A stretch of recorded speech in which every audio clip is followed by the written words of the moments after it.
سلام و وقت شما خوب خوش. با تحلیل طلا و نقره در خدمت شما هستم. تحلیل تکنیکالش البته 15 جون 2026 است.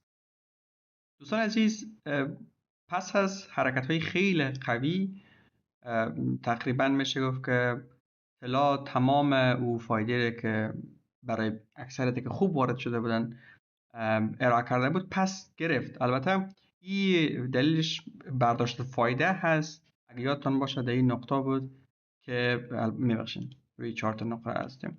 نقطه رو براتون تحلیل میکنم، طلا رو حل بشه. در این قسمت ها بود که من شما رو گفته بودم که متوجه باشین اشباه خرید خیلی سنگین شده و بهتر است که شما سیف سود کنید، برداشت فایده کنید. و چنین هم شد. بعد از او حرکت های سنگین و یک مدت به دلیل از که باز جنگ شد، دلار رشد کرد، شاخص قدرت دلار دوباره رشد کرد که البته در موقعیت مهم هست، مورد از هم صحبت میکنیم.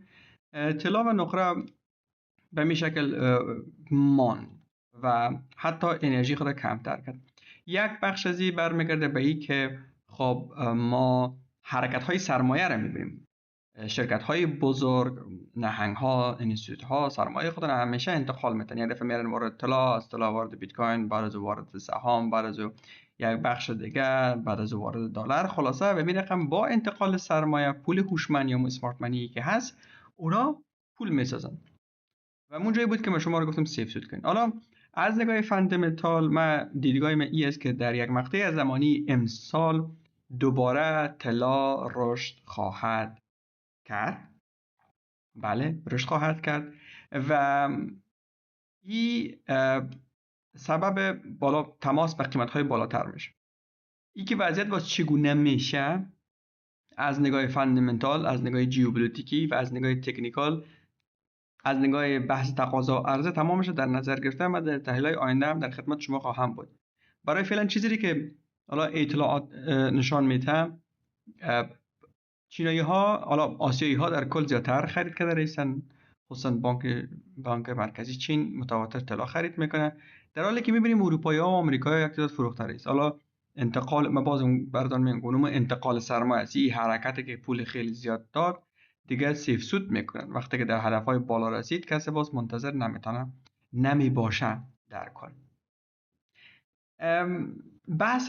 بحث از هم که وقتی که به هرچند که میبینیم ما وضعیت تورمی است و در یک حالت باید طلا و نقره رشد کنه، به خاطر از اینکه پول ارزش خود از دست میده. پول فیات، حالا می دلار، پول افغانی، هر چیزی که هست این ارزش خود از دست میده و وقتی که ارزش خود از دست میده این من وارد سرمایه ها میکنن، مانند طلا، مانند بیت کوین و اینا، به خاطر که ارزش پولشون از دست نره یک و همچنان در یک زمان بتونه که دوباره فایدهشون پس بگیره.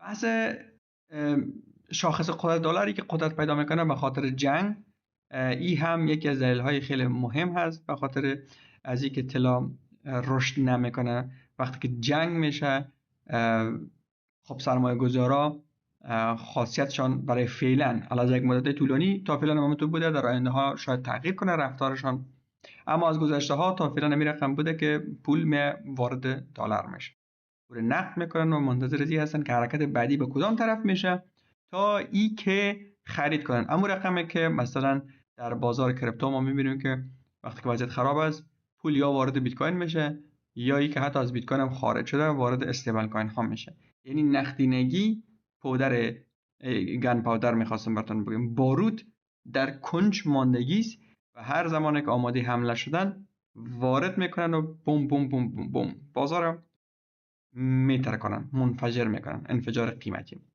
نقره هم حالا بحث صنعتی داره و از طرف دیگه وضعیت ایران و آمریکا میتونه که در این تاثیر مثبت خود داشته باشن. حالا بحث چین آمریکا همچنان هم هست که من انتظار دارم که کلشان اردوش دوباره پس رشد کنه. در تایم فریم هفته‌وار اگه ببینیم، خب من بحث سرمایه گذاری میکنم در ترید دیگه.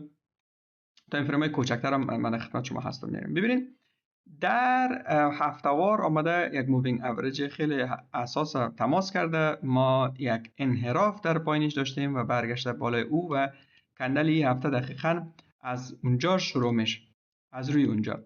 نه تنها ای که ما اگر در روزانه بریم 200 EMA را از دست دادیم. با از دست دادن این 200 EMA اگر ما بالای از دوباره برگشت کنیم میتونیم که بگویم این محدوده فقط یک انحراف قیمتی بود و هر چه زودتر بالای از اینجا بریم، حتی با پر کردن از این خلا میده برگردیم، این عالی هست. نباید طولانی مدت در پایین از این بانیم. اگر در تایم فریم هفته‌وار به محاسبه کنیم، از دید پرایس اکشن کلاسیک میبینیم که ما حالا یک چیز میگه نه یکان تا از خواب یک چیز شنیدن، نه دیگه تا که مچم اسمارت منی نبود و یا کار نمیتم. متاسفانه یک چند نفر در تیک تاک آدمای کچه برآمدن یک چیزای به ما نمیگن و من میگم هر چیزی که نتیجه داد اونمو خوب است. خدا کنه که اسمارت منی باشه، احمق منی باشه، هر پرایس اکشن باشه فرق نمیکنه. ببینید در کل اگر ما این را حساب کنیم این خودش بک فلگ میمانه، درست؟ بک بیرق سعودی. و اگر این را محاسبه کنیم یک کانال هست.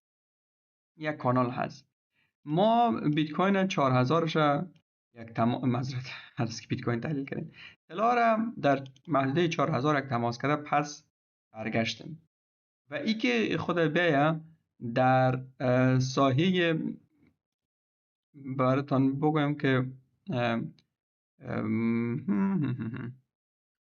در این محدوده و در این محدوده در کل در این محدوده ها اگر قرار بده خیلی مثبت است برای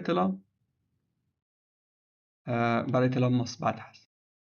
ما باید منتظر ازی باشیم که چه زمان این کانال شکسته میشه. از دید پرایس اکشن پیشرفته و پرایس اکشن کلاسیک، این کانال ها معمولا حرکت های صعودی هستند، در حالی که اینا می پایین از یک جای شکسته و حرکت رو به طرف بالا میرن. ما برای توجه رو نیاز داریم، توجه سرمایه ها. اون رقمی که فعلا کل توجه طرف سهام هست، ببینیم که بیت کوین آرام کرده خودم طلا و نقران به میشه و زمانه خود ما می داشته باشیم که سرمایه به یک طرف و دیگه طرف میره. من انتظار از این دارم که از اینجا یک حرکت سعودی داشته باشه. ببینید من براتون میگم که انتظارش دارم. وقتی که شما پرایس اکشن عالی را خوانده باشین، اگه تحلیل تکنیکال بفهمین، این زمان هست که این باید شکسته شه. اگر شما دیدگاه طولانی مدت در مورد سرمایه گذاری دارین، میتونین از اینجا یک مقدار بخرین، پایینم رفت بخرین، پایینم رفت بخرین. صحیح شدین؟ اما اگر شما دیدگاهتان این است که اونم اشتباهی را که اکثریتتان کرده بودین که اینجا آمدین طلا را خریدین، گفتین من یک شب میلیونر شم و کل این بیچاره رفت یک شب فقیر شد. او بحث من نمیگم. همونجا ما بر شما گفتم که نفروشین، منتظر باشین. این رقم عجله خوب نیست. من وقتی که میگم انتظار از دارم که حرکت سعودی شوه، ملزوم به این است که این کانال شکسته شوه و بعد از اون ما خود تثبیت کنیم. درست؟ خصوصا وضعیت را که در اینجا میبینیم، رفتن طلا در قیمت‌های بالاتر از این محدوده. ببینید 4500 تا 4600 این محدوده را که باز ما رویش به عنوان حمایت تثبیت کنیم، حرکت‌ها بالاتر شده میره. باز ما میریم 4800 5000 و این رقمی بالاتر رفته میتونیم. اما منظوم به این که مقاومت ها از پیش برداشته شده و تقاضا به این طرف بیاید و وضعیت هم از نگاه سیاسی ژئوپلیتیکی بهتر شد. و این کانال برای روزانه همچنان مهم هست. مقاومت که می‌بینید در روزانه هم مهم هست. در تایم فریم های کوتاه مدت، حالا روزانه، ما در این محدوده یک مقاومت داریم 4377. حالا میتونه که طرف طلا بیاید پس به نام هر دلیل با باز شدن حالا بازار آمریکا باز شده، هدف به خلای خود پر کنه یا در بازار آسیا پس بگرده. اما مهم هست که به بازیش بالای از مووینگ اوریج 200 در تایم فریم هفته‌وار خود تثبیت کنه، بالا از این دفعه پرتاب شه بالای از اینجا و بعد از او بالاتر. حالا این نیست که دفعه بدوه، صحیح شد نه دیگه. بازی حرکت ها را همیشه نمیکنه، حرکت ها یک ذره وقت میگیره. چیزی که میده مثل ما شما ورزنه بازی چند وقت نفس میگیره، دم میگیره، پیسر این رقمی انتقال داده ایستم. چیزی که اینجا صورت گرفته میبینیم که ما یک الگوی سرشانه داشتیم که شکستانده. اگر بیا یک دفعه اینجا تماس کنم و دوباره بر بگرده، برای شما یک ترید لانگم مساعد خواهد کرد. حالا ما به اون شکلش میگم کسایی که اسکالپ یکی دو دقیقه یا میزنن 5 دقیقه، اونا دیگه باز خودشان تنظیم کنه که چی و چی میشه. ما راستش خودم نمیخوایم که استرس اسکالپ دوست ندارم. آمدیم روی نقره بحث کنیم. نقره بحث صنعتی داره، بحث تقاضا داره. من انتظار دارم که نقره هم رشد کنه. مثل طلا از یک مووینگ اوریج مهم در هفته‌وار برگشته و ما البته نقره زودتر تانست که از طلا کده این انحراف بدون کدام بودن خلا دوباره به بالا خود تثبیت کنه. اما اگر بخوایم که باز نقره را خیلی خیلی سعودی از این زیادتر چیز کنیم در نظر بگیریم، باید امیم 79-80 دلار، حالا بیایم اگر فکس 80 دلار بگیریم، 80 دلار 80 دلار دیگه باز باید بشکنانه. حالا 80 هم خونه، اما 80 زیاد گرفته بودیم. این اینجا خوبه، این اینجا درست هست. در قیمت 79 و 300 دلار 300 چند دلار. خب این مقدار رو بشکنانه برای ما به بالای از خود تثبیت کنه، بالای از خود تثبیت کنه. ما در تصویر کلان اینجا یک مقاومت داریم و ذکر پایینتر اینجا یک مقاومت دیگه است. حالا مقاومت ها زیاد است، نمیخوایم که زیاد دیگه مقاومت با تکش کنیم. این تصویری است که ما در روزانه داریم و اگر در هفته‌وار بر بگردیم، ما در هفته‌وار هم حالا او را در نظر نگرفته بیاییم، چون این را میگیم که خب یک شکست های جلی بود و رفتن و برگشتن. اگر این وضعیت در نظر بگیریم، شما چی تصویر رو میبینین؟ عین طلا، عین حرکت طلا رو تعقیب کرده از دید پرایس اکشن. پس ما نیاز داریم که اولی کانال شکسته شود، بالای 79-80 تثبیت شود و بعد از اون ما بتونیم که حرکت های بالاترش هم ببینیم. در گروه سرمایه گذاری جدید من در پالیزی که من روی کریپتو سرمایه گذاری میکنم، در قسمت فلزات و یورانیم، سهام آمریکا هم من بعضی ترید های طولانی میان مدت کوتاه مدت می داشته باشم. ترید های سرمایه گذاری، ترید های اسپات فاند. اگه دوست داشتین میتونین پیام بدین اونجا ثبت نامتون کنم. 4 ساله میایم بحث روی وضعیت دلار میگذاریم. این خوب هست. وضعیت دلار اگر به این رقم این مقاومت 1 2 3 4 بار کش کردید که ایره بشکنانه نتانسته، این خوب هست. وضعیت جنگ ایره میتونه پایین تر بره.